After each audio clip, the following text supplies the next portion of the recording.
बिस्मिल्लाहिर्रहमानिर्रहीम। अस्सलामुअलैकुम। Saudi Urdu news channel में आप सबको खुश आमदीद कहा जाता है।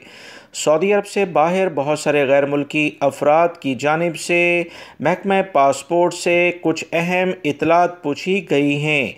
गैर मुल्की अफराद की जानिब से सऊदी महकमा पासपोर्ट जवाज़ात से पूछा गया कि इनकी छुट्टी भी ख़त्म हो चुकी है, इनका अकामा भी ख़त्म है, वो दूसरे वीज़े पर आ सकते हैं या कि नहीं, क्योंकि मुख्तलिफ़ जो कफ़ील हैं, कंपनियां हैं, वो इन्हें दूसरे वीज़े की ऑफ़र भी कर रहे हैं और वो आने के लिए भी तैयार हैं। मगर मसला ये है कि पहले कफ़ील और कंपनी से क्या इस बारे में इजाज़त लेनी होगी या कि नहीं, और जवाज़ात दूसरा वीज़ा जारी भी करेगा या कि नहीं, क्योंकि ऐसा ना हो कि वो सऊदी अरब से ही डिपोर्ट किए जाएं।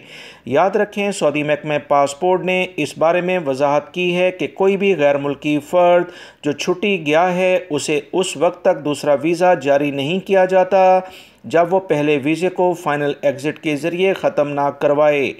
सऊदी अरब में ऐसे गैर मुल्की अफराद जो कि छुट्टी पर जाने के बाद वापस नहीं आते, दूसरा वीज़ा इन्हें 3 साल तक के लिए जारी नहीं किया जाता, बल्कि दोस्तों नए कवानीन के मुताबिक 5 साल की मुद्दत भी इसमें शुमार हो सकती है।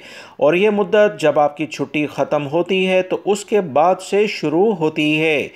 जवाज़ात की जानिब से कहा गया है कि नए वीज़े का हसूल सिर्फ उसी वक्त मुमकिन है जब पहला वीज़ा फ़ाइनल एग्ज़िट के ज़रिए ख़त्म किया जाए।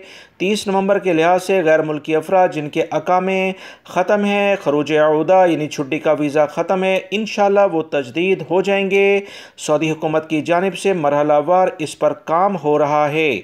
30 नवंबर बहुत करीब है। गैर मुल्की अफराद की परेशानियाँ यकीनी तौर पर बढ़ रही हैं, लिहाजा गैर मुल्की अफराद जैसे ही इनके अकामे छुट्टी के वीज़े तजदीद हों तो मेरी दरख्वास्त है आप तमाम भाइयों से, ये मशवरा है कि आप वाया करते हुए बरास्ता किसी और मुल्क में 14 दिन का करंटाइन करते हुए सऊदी अरब में आ जाएं तो ज़्यादा बेहतर होगा। वीडियो लाइक करके शेयर भी कीजिएगा। अस्सलामु अलैकुम।